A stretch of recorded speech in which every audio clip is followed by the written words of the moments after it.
بسم الله الرحمن الرحيم. لا أقسم بيوم القيامة ولا أقسم بالنفس اللوامة. أيحسب الإنسان أن لن نجمع عظامه بلى قادرين على أن نسوي بنانه بل يريد الإنسان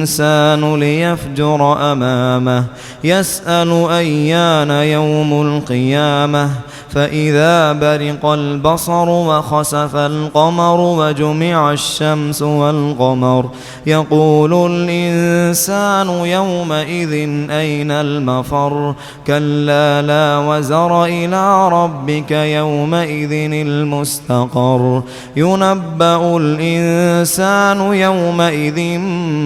بما قدم وأخر بل الإنسان على نفسه بصيرة ولو ألقى معاذيره لا تحرك به لسانك لتعجل به إن علينا جمعه وقرآنه فإذا قرأناه فاتبع قرآنه ثم إن علينا بيانه كلا بل تحبون العاجلة وتذرون الآخرة وجوه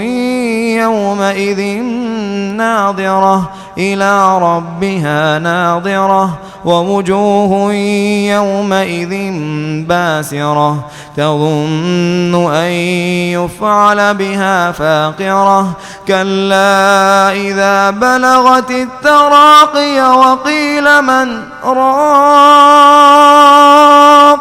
وظن أنه الفراق والتفت الساق بالساق إلى ربك يومئذ المساق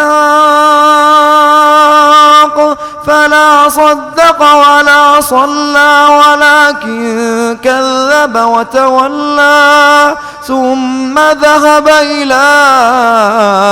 أهله يتمطى أولى لك فأولى ثم أولى لك فأولى أيحسب الإنسان أن